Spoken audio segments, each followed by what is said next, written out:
Hello everyone, I am Dr. SandippGawate. I welcome you all to my YouTube channel, English Guru for All. Today we are going to discuss the most important topic from communication, that is principles of effective communication.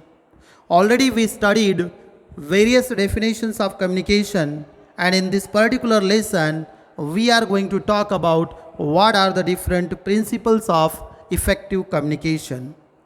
What is the meaning of effective here? It means definitely communication is nothing but sharing, but that sharing should be at the appropriate level and it should be done properly. That is why certain rules and regulations should be followed by the sender and the receiver. And these rules and regulations are nothing but the principles of effective communication. Now you might be aware of this one, that already we discussed elements of communication cycle. There are total 5 elements, and whatever principles are written on this board, they are associated with these 5 elements of communication cycle or communication process. Now what is the first and the most important principle of effective communication? That is principle of understanding context or situation.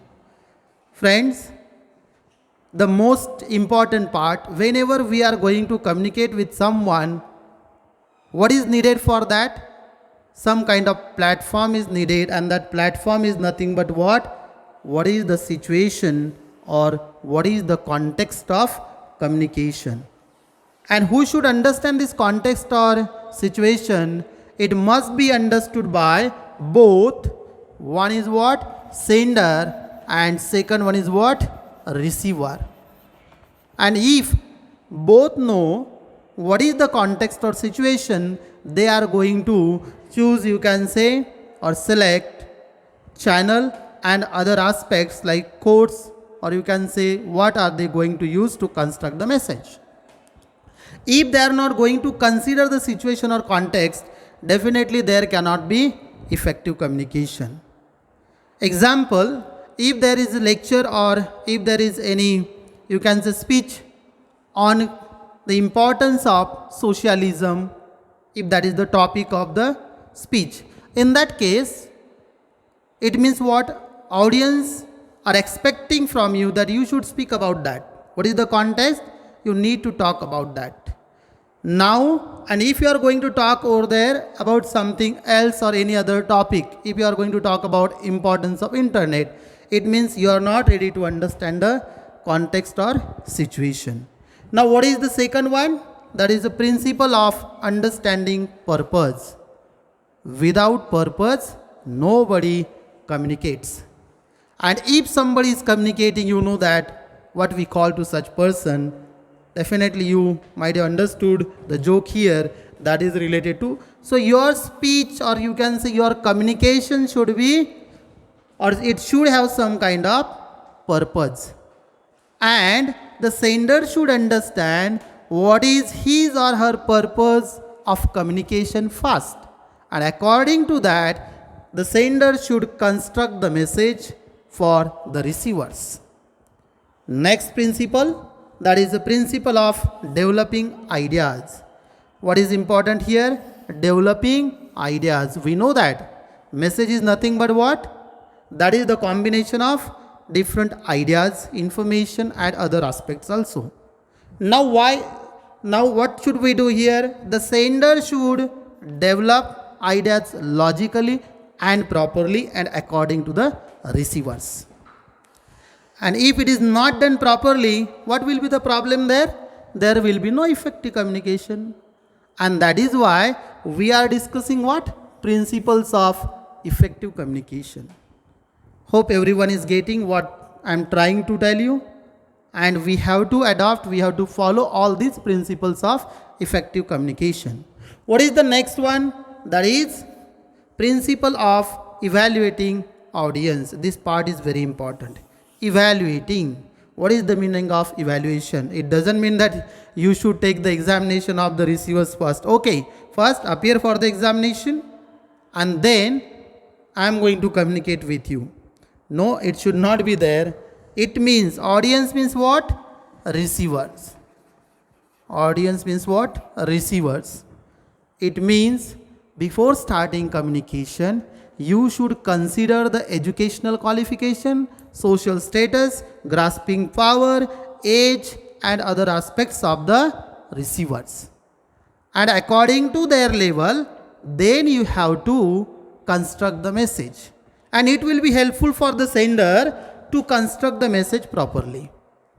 Now next one, that is number 5, principle of creative message.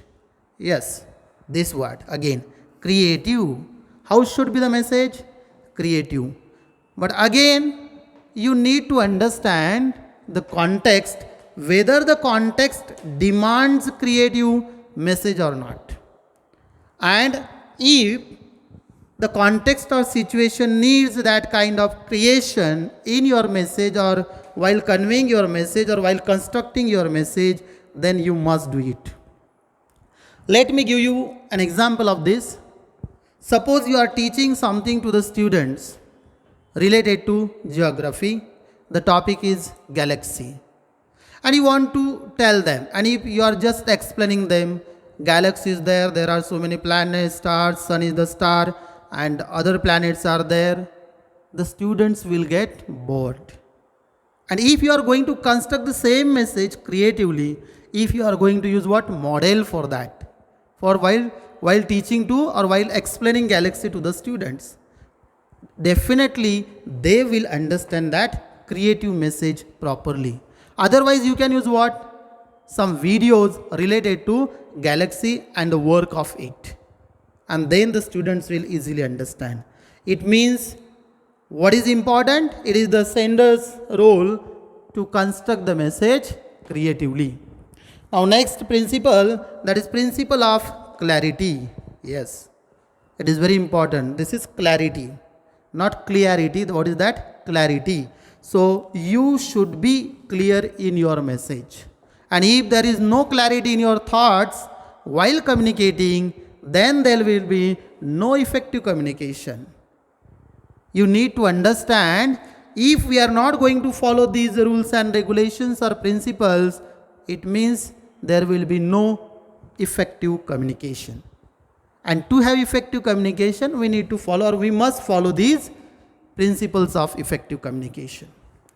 Now, your message should be clear.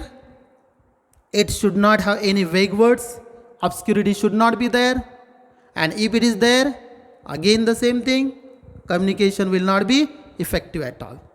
So keep clarity in your message. Keep clarity in thoughts, emotions, and everything. Do not make any kind of confusion to the receivers or the, you can say what, listeners. Now, what is the next one? Number 7, that is principle of selecting proper channel. Okay, yes, selecting proper channel. Selecting, but what type of channel? Proper channel. Please do not consider that I am talking about the TV channels. I am talking about what? Channel means media. What does it mean? Media. Selection of media to convey the message to the receivers. And what is that? Who is selecting the channel? Already we discussed this one. Who is selecting the channel? The sender is selecting the channel. And that is why the sender has to select appropriate and relevant channel to convey the message. And if the sender is not selecting proper channel, then again there will be no effective communication. Example, already I gave this example in the previous video lesson related to what? Communication and elements of communication or communication cycle. What was that? If your chemistry lab catches fire, in that case, what will you do? Will you write a letter to the fire brigade or will you make a call to the fire brigade? Yes, that is correct. You are going to make a call to the fire brigade. It means you chose what? Or you selected the proper channel according to the context or situation. Now let us move to the next principle, number 8, that is principle of eliminating barriers to communication. First, What does it mean? Barriers. Barriers means there can be certain blocks. There can be certain, you can say even obstacles. Obstacles can be there. They may stop, they may hamper the communication process. And they may be at a different level. In next video lesson, we are going to discuss about various types of barriers to communication. Now, elimination or eliminating barriers to communication. Now, both the sender and the receiver should eliminate these barriers. Eliminate means what? They should remove these barriers to communication. And if the barriers are there and they are not removed, again, what will be the output? No effective communication. If you want effective communication, then eliminate the barriers. Clear? Okay. Now next one. Number 9. Principle of relevance. This word is very important. Relevance. Do not say anything irrelevant to the context. If you are talking about, and if it is irrelevant, then there will be no effective communication. Relevance means what? Some relevance should be related to the message, related to the receiver, related to the, you can say, evaluation of audience and other things. And related data should be used while constructing the message. Suppose you are talking about particular topic in the class, or the title of your lesson is, you just consider what? That is piecemeal distribution. And the teacher is there and talking about piecemeal distribution. That is the topic from commerce branch, you can say, or commerce subject. And instead of that, while teaching piecemeal distribution, and the teacher is talking about what? Something else in between, irrelevant things. What does it mean? The context is not demanding irrelevant message or data. Better to concentrate on that particular, you can say what? Message. Or you can say what? On that topic. Now what is the next one? Number 10. Principle of cooperation. Rarely, or in rare cases, the sender and the receiver both are ready to cooperate each other. I am not talking about the cooperation at the level of giving money and that. I am talking about cooperation of what? Understanding each other. Because you are communicating for what purpose? What is the basic purpose of your communication? To convey the message and to understand each other. Then you have to cooperate each other. Because both are important in the communication process, sender as well as receiver. And if they are not cooperating each other, means there will be no effective communication. Then in each and every situation, every day we communicate with each other, then we have to cooperate each other. What is the next? Number 11, principle of politeness. Yes. Whenever you are going to communicate with someone, you must be polite. Now there may be a question in your mind, sir, if somebody is beating me, somebody is quarreling with me, how can I be polite? But you must be. In that case, another person is not going to have any quarrel with you because of what? Politeness. And that is even the part of communication. Now what is the next one? Principle of flexibility. Yes, it is very important. Flexibility. You must be flexible. What does it mean? Is that called flexibility? Whatever I am doing right now, I am not talking about this kind of flexibility. Flexibility in communication. Flexibility in communication. You should be, suppose you are talking about particular topic. If you feel that my receivers are getting bored, I should crack the joke. And that flexibility should be there. Okay, now I can tell the joke and you should be flexible. And if you can say, become a little bit flexible, your communication can be effective. Again, that is why you need to understand context or situation. That is why what is the first and foremost principle of effective communication? Understanding context or situation and then remaining principles. And if flexibility is needed and the context permits, then and then do it, otherwise no need. Now what is the next one? Number 13, principle of consistency. Rarely it is found or observed among the students. Consistency in studies, or that is the flexibility. Now you can understand what I mean to say. Consistency means what? I am going to write the meaning here. A regularity. What does it mean? Regularity. So there should be regularity in your thoughts. Your ideas should be regular. Your communication should be regular. Means what? It doesn't mean that, okay, I am going to start the communication, now I am not going to stop. Because there is a principle of consistency. What does it mean? Do not give, you can say, unnecessary gaps in your communication. And if you are taking too much gaps or pauses, there will be no effective communication. Now, what is the last one? Principle of feedback. Last element of communication cycle or process. Feedback. Rarely we are ready to give the feedback. What is feedback? Already we discussed this element of communication cycle or communication process. Feedback is the response or reply given by the receiver to the sender. And it is the duty of the receiver to give the feedback to the sender. And if it is not given, then communication process remains incomplete. And if it is incomplete, there will be no effective communication. Easily you can understand that. This topic is very easy to understand. You can apply all these principles. You can observe all these principles in your day-to-day life communication also. And what is important in life if you want to be successful? Effective communication. Because you have to work together.